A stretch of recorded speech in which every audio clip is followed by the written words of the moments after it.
keen to get the stories of the people who are coming to the job centre that you worked in for help. Yeah. And those who are on the receiving end of what you've essentially presented as cruelty, really, and cold-heartedness and a target-driven culture, not a person-driven culture.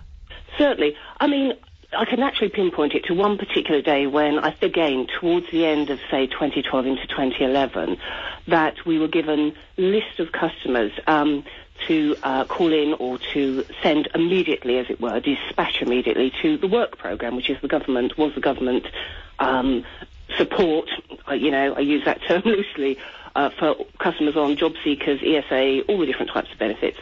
And we were given a list of customers to call, and as advisors, you do form bonds with customers, you have relationships, and obviously that helps to support them.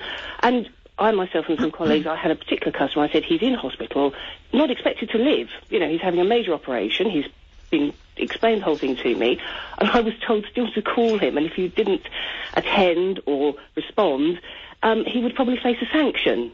As he would probably be dead, this would be rather tricky, I thought, and I refused to actually do it.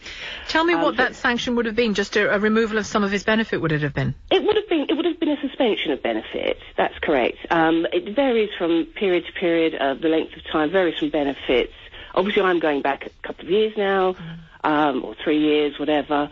But yes, I mean, effectively, it would have imposed a sanction. He had a family, so obviously it would have had an impact on them.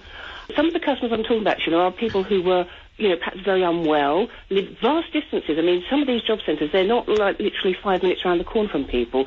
Some entail perhaps getting 3 or 4 buses from about 60 miles away. And obviously, I think we all know public transport can be a little bit sort of unreliable, and that was looked on as a marvellous opportunity to see a sanction there for a customer. Then I see that what the language you use there is, it may well be perfectly accurate, Angela, I'm not knocking you, but it's quite loaded, that, isn't it? It sounds like there's relish in the application of a sanction. Well, I wouldn't even say relish. I mean, targets in all businesses exist. I mean, I've worked in lots of different industries and companies, and this is one of the things I think the government is being very sort of, dishonest about, because of course there should be targets and accountability, especially when you're dealing with public money, but it's the way it's done and the way the look at the sanctions, it wasn't done in a genuine way and an honest way and a straightforward way. It is done to meet political, financial targets, essentially. That's in my experience.